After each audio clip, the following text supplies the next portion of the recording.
आपने मुचकुंद महाराज का नाम सुना होगा।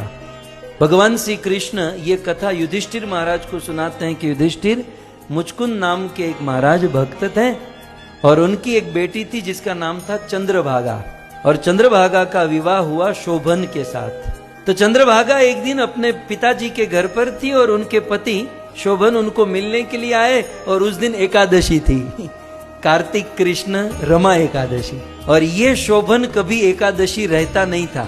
तब चंद्रभागा ने कहा कि देखो पतिदेव, आप आए हो हमारे घर पर अपने ससुराल में, और हमारे मुचकुंद महाराज के राज्य में मनुष्य तो छोड़ो, पशु पक्षी गाय घोड़े हाथी सब लोग एकादशी रहते हैं, तो तुमको तो रहनी पड़ेगी। इसने कहा भाई मैं भूखा नहीं रह सकता, भले तुमको रहना हो, पिताजी नाराज हो जाएंगे। तो प्रेम के लिए आदमी क्या नहीं करता, लव के लिए कुछ भी करेगा। तो चंद्रभागा ने कहा, तो शोभन मान गए, बोले कोई बात नहीं, तेरे लिए आज एकादशी करूंगा।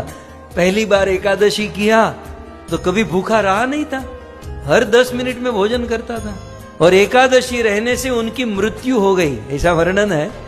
लेकिन रमा एकादशी रहा ना, तो उनको मंदराचल पर्वत पर एक बहुत बड़ा राज्य मिला और वहां का वो राजा बना। कुछ समय के बाद एक ब्राह्मण उस राज्य में आता है और राजा को बहुत दुखी पाता है।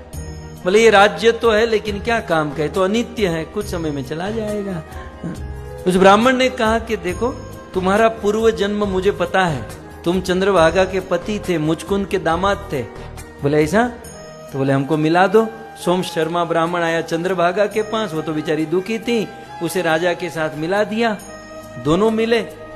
राजा ने कहा कि देखो अब जो भी है हम मिल तो गए, लेकिन मुझे अब ये जन्म मृत्यु के बंधन से मुक्त होना है। तो उनकी पत्नी ने कहा कि हम एकादशी करेंगे, और मैंने मेरे जीवन में जो एकादशी की है उसका फल मैं तुम्हें प्रदान करती हूँ।